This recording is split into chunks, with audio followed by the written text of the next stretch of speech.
CCTV కెమెరాలో ఏ ప్రాంతంలో ఏ స్పాట్లో నీళ్లు ఉన్నాయో తీసుకొని వాళ్ళకి మెసేజ్ పంపించి డ్రైవ్ చేశాం.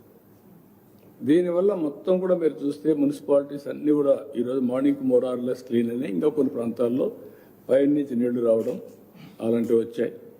నిన్న కూడా పర్చూర్ నేషనల్ హైవే నేను పోయి చూశాను ఏరియల్ సర్వేలో.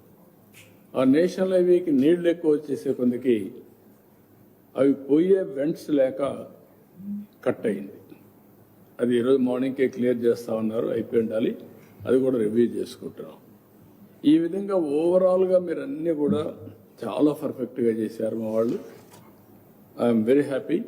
ఫస్ట్ టైం నా లైఫ్లో ఇంత ప్రాంప్ట్గా ఇంత ఉత్సాహంగా అందరూ కూడా కమిటెడ్గా, ఒక పక్క వర్షం పడతా ఉంటే చెట్టు పడిపోతే చెట్టును క్లియర్ చేశారు. ఒకప్పుడు చెట్టు పడిపోయిన తర్వాత 4 రోజులకో ఒక వారంకో వచ్చేవాళ్ళు. అది ఈసారి జరగలేదు. ఎక్కడికక్కడ చెట్టు పడింది, నేరుగా పవర్ సార్ తీసుకెళ్లారు, కట్ చేసేసారు. ఇప్పుడు ప్రొక్లైన్ తీశారు, పక్కన పడేశారు, రోడ్డు క్లియర్ చేసేసారు.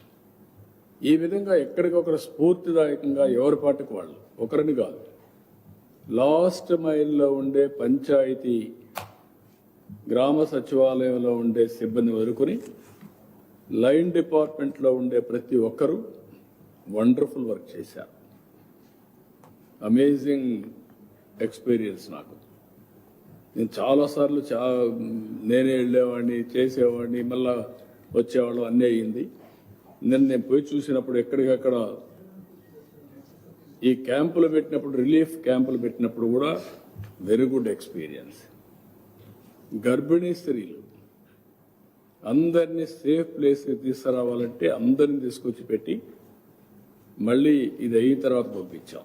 అంటే ఎవ్వరికి ఇబ్బంది లేకుండా. ఆల్మోస్ట్ ఆల్ నేను చాలాసార్లు చూశాను.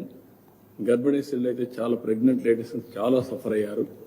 అలాంటివన్నీ పర్ఫెక్ట్గా కూడా చేశాం.